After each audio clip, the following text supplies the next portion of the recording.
Maybe you're like me and sometimes you just need to change things up to better suit your needs. Living Real with Larissa.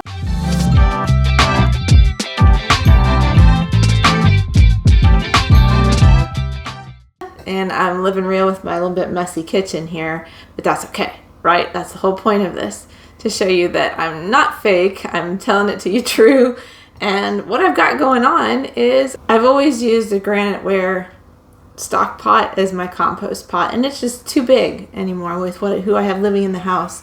Yes, we make our meals pretty much scratch, breakfast, lunch, dinner, so I have a lot of compost. And if you've been with me long, you know I have compost bins out back that I built using pallets. You can find the link to that and some other tutorials here in my blog post. Today, I went to the thrift store and I've been searching for something that would suit as a compost crock or another pot that was a little bit smaller. In the meantime, I have been using as a glass bowl sitting on my counter. And if you ever know how that works, you can get gnats and flies, whatever, that can fester on something like that. And I wanted to find something with a lid that was cute and, well, not cute, but just more functional. And in my shop in previous years, I have sold compost crocks that I find and stick them on, and they go very quickly, but they always seem too small for me. And of course, when I want one, I can't find one. So what do? You DIY. All right, look what I found.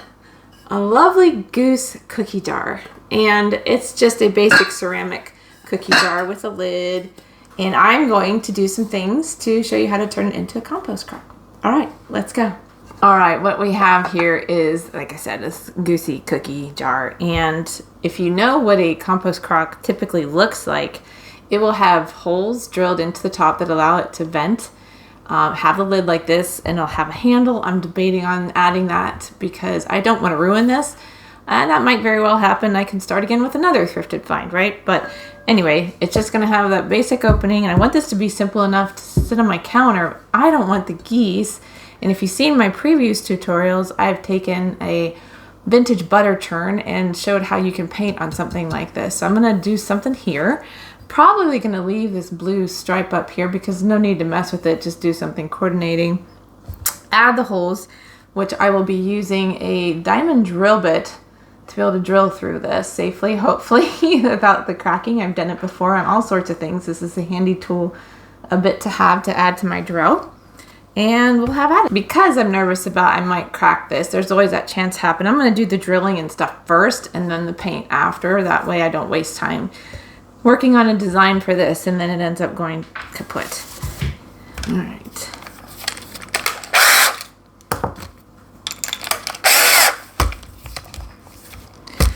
And my thumb has been getting better. Thank you for those guys been praying for me. Trying to deal with my fractured thumb has been a headache. I save my tape scraps. This is like your painter's tape because it makes it handy for projects like this and I don't waste.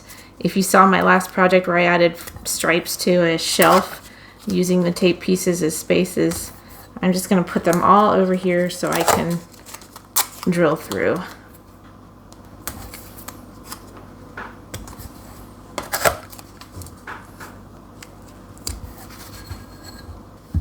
Got a Sharpie marker. I'm just going to draw some spots where I would want to drill. And I'm going to go side to side so that I make them symmetrical.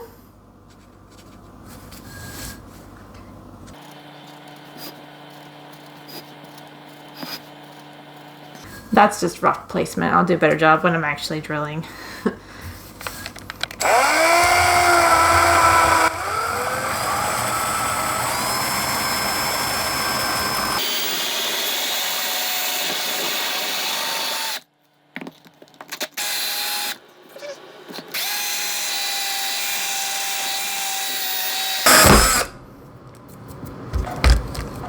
I don't know if you can see that there. I'm not sure I'm going to do quite as many holes, but most likely. We'll see.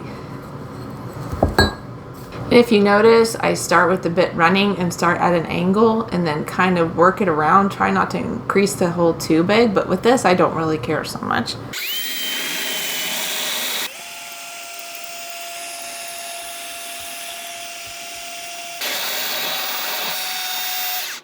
And my battery just died. Switching to a new drill.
All right, last hole done, and as you notice, I forgot you're supposed to wet the bit. I even have a wet saw for doing tile and stuff, so I know better. Old dog, old tricks, but the holes are cut and we're good to go for the next part. I'm gonna take a break for now, but we'll come back and we'll get this covered up. Okay, back with you next day and back to cover this up here. And if, like I mentioned, I have a link in my blog post here where I have done Lula is asking me for a bone because I don't know if you hear her hitting her words. I got her a bone today and she ate it pretty quick, left a nub, so I threw it away. But she's over here to my left and might keep talking. So anyway, back to what I was saying. Link to a ceramic butter churn that had geese on it as well, and I'll show you how to take care of that in that other post, and I'm going to do the same thing here. I'm going to lightly sand this area that I want to paint over and prime. She keeps saying bone. And I have this primer here. It's the Bin Zinser primer. It works really great. Again, I can link to all that as well in my blog post of all the places I've used it to cover up smoke, to cover up stains, and it works great at adhering. It's something like this. All right, let's get this done.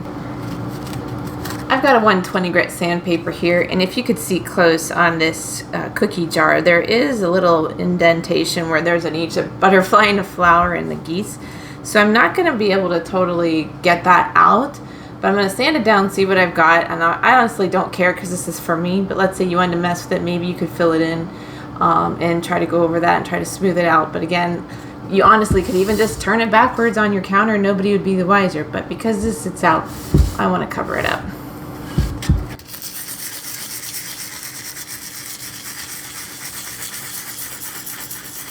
The idea is to get through the glazing, possibly. I might even use my orbital if I need to, and give it some tooth so that the primer can stick.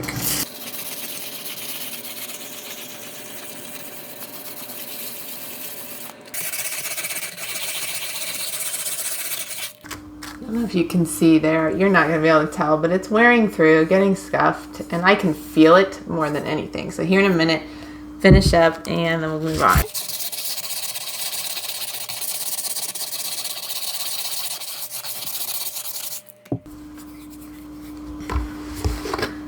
Going to use some basic rubbing alcohol to just get the surface completely clean and free of any residue.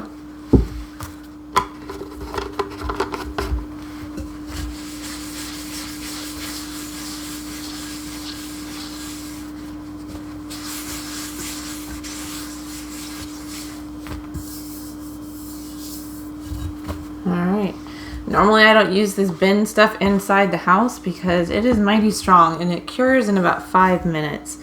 I'm just going to go over this, generally speaking, not being too doggone picky, but definitely want it to be smooth so that it, whenever you're painting, whether it's your kitchen cupboards or anything, your first coat really matters. You think, oh, I can hide that, but you'll see brush strokes, drips and stuff like that. You really want to make sure your foundation coat is at least smooth.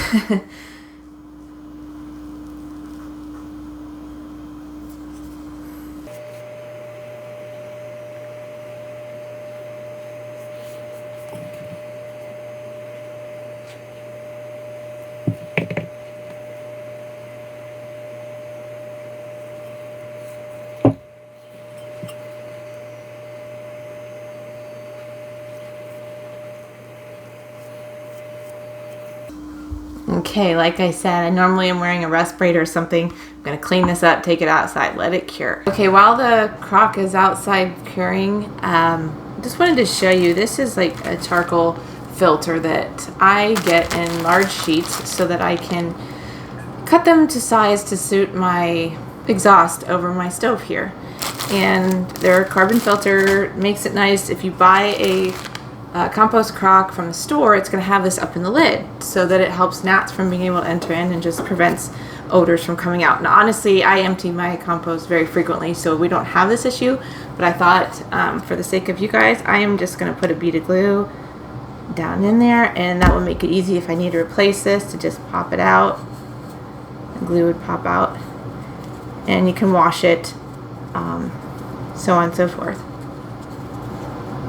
Alright, while I'm letting that cure, I'm going to go ahead and add a rope handle. I mentioned possibly adding a handle, and I did drill the holes there, but debated on having like a wire one, a nice thick one, and honestly, I'm trying to use what I have at home because I don't want to run to the store right now. So I have this dollar store rope. I keep a lot of it on hand for various projects. Just going to stick it in and make a knot, make it to the right length, and then hopefully by then I can have my second coat of paint and I'm good to go to start my better composting. I gotta tell you, this thumb of mine just really makes this interesting, and I'm not proficient at my left hand, but getting it done.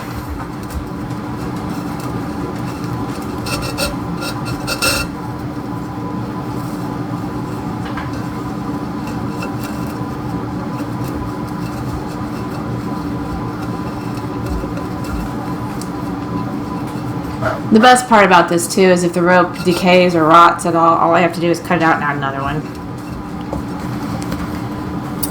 Alright, scissors are not my friend. I will wait and do that later. That hurts my thumb.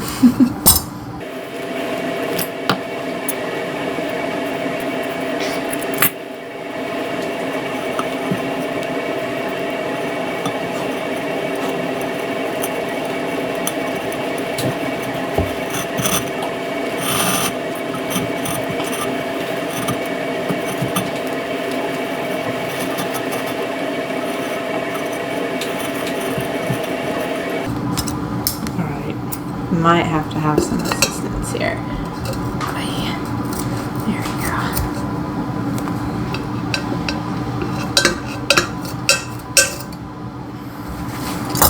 Alright, I'll be adding that second coat to this side here in a little bit and we'll be done. Hey, I'm happy with this DIY compost crock. It came out actually as I would have hoped. Nothing really went wrong. Excited for that. You never know with DIY projects that you've never done before, right? And I've done several things like this, but not something exactly like it, so you never know. That's why I work with something that I find at the thrift store. Now you could take your, passed down one and try with it. I don't know, would you want to practice on something else? But just think how fun this is. I love that it matches my kitchen, that I didn't have to do much to it, and that I had that paint on hand, and now I can thankfully have my compost tucked away, not sitting in that glass bowl on the counter any longer. Thankfully, I didn't have any fruit fly issues this year, but I have before. And this has been a really hot summer. But if you ever get that, the best thing to do is take a skinny mouthed jar with a paper funnel, and inside that jar, drop down a piece of banana, and the gnats will go down in there and get trapped. That's how I trap them. Don't have to use chemicals, don't have to use sprays, and they're done. All right, if you have any questions or some fun comment love for me, leave it down in the comment section. Feel free to email at any time. I've got links up in the top of my blog and all over to how to reach out to me. And I also invite you to sign up for my free email newsletter. It just comes as my posts go live, keep you in the loop and part of the family with Living Real with Larissa. Until next time, bye.